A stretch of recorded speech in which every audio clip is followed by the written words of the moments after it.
YouTube, once again, it's Canion, Vernon Stewart here for the podcast talking Auburn football.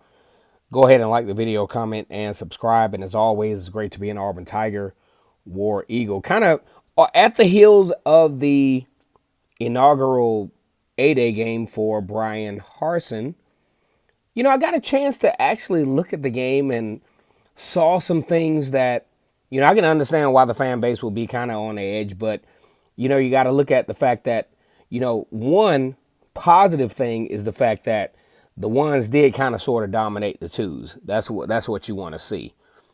It didn't appear that the ones actually competed against one another. And what I mean by the ones and the ones is, I mean by the starters on each side of the football field really didn't display themselves in this particular football game, this A-Day game, this scrimmage game.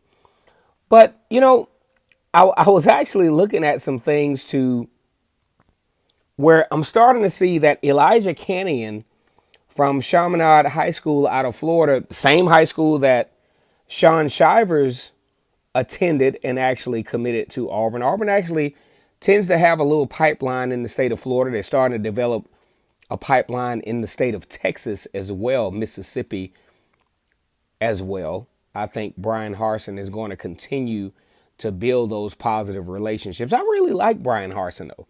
I like the way he carries himself. I like the way he approaches the game in a really a no-nonsense kind of way.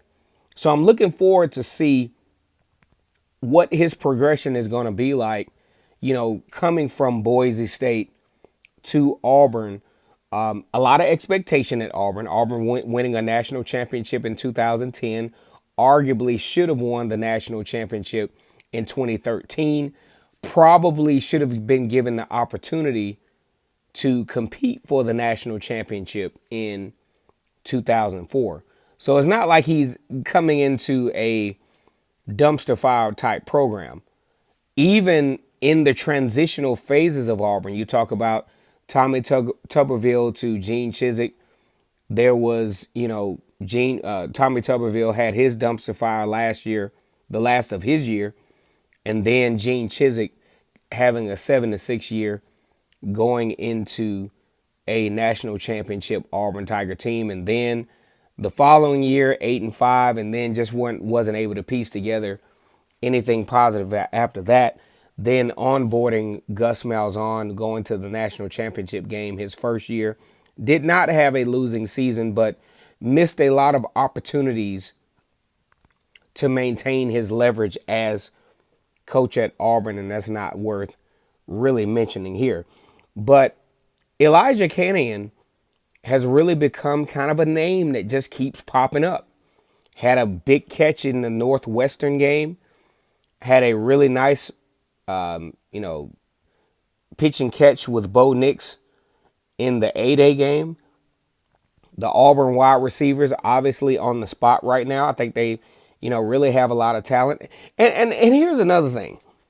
I'm not a big proponent of the screen pass, but I really like the way Mike Bobo and Brian Harsin, I'm assuming they might be in cahoots together with the play calling.